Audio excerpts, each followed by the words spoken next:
تعالى اقول لكم النهارده البصل والثوم ممكن نعمل بيهم ايه، بس المره دي بالقشره بتاعه البصل والثوم.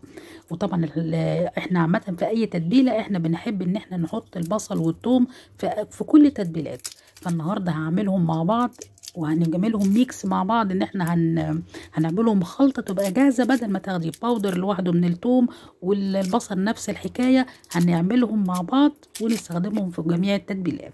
وكمان الحاجة بقت غالية جدا، فليه ما نستغلش الحاجة اللي عندنا، ان احنا ممكن نوفر لو معناش فلوس ان احنا نجيب البصل باودر نفسه والثوم، يبقى احنا ممكن نعمله بالبيت وكمان بأقل التكاليف. ممكن ما كل ما تعملي حاجة فيها ثوم او بصل، حوشي القشرة نفسها وتحطيها في كيس لغاية لما تجمعي كمية كويسة عشان تحمصيها. لكن مش مثلا هقوم دلوقتي ان انا هعمل واجيب الثوم والبصل وابوظ الحاجه، لا، انا هحوش كل ما اجي اعمل اشيله ومش هرميه. مفيش حاجه هتترمي خالص. واحنا دلوقتي عايزين في الوقت اللي احنا فيه اي حاجه نستغلها وتنفع في البيت. احنا ساعات ممكن ما يكونش معانا فلوس ان احنا نشتري الحاجات دي، بس كده ما نقدرش نستغنى على الثوم والبصل في البيت. بس ممكن ما تقدريش تشتري كيس ثوم باودر جاهز او بصل باودر برضو جاهز، بس ممكن اعمله في البيت. بس كده. وانا بعد ما شلت القشره للبصل وللثوم، رحت انا حمصتهم في الفرن زي ما انتم شايفين على نار هاديه خالص عشان ما يتحرقش.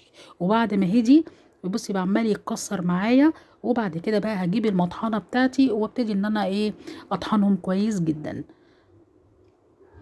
بصوا، كل شويه يتطحن حبه وبعد كده احط حبه تاني لغايه لما اخلص الكميه بتاعتي.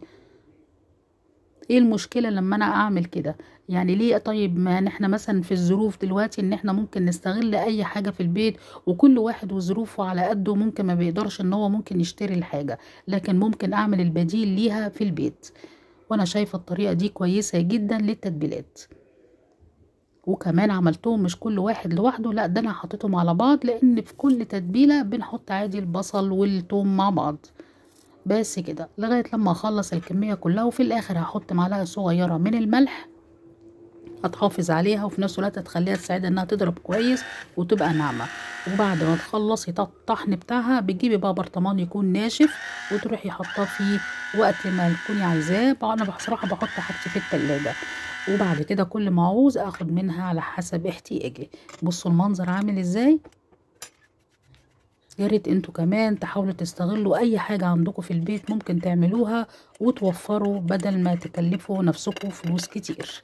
يا رب يكون عجبك الفيديو. لو عجبك ما تنسيش في اللايك وشير للقناة عشان اجيب لك كل جديد. باي باي.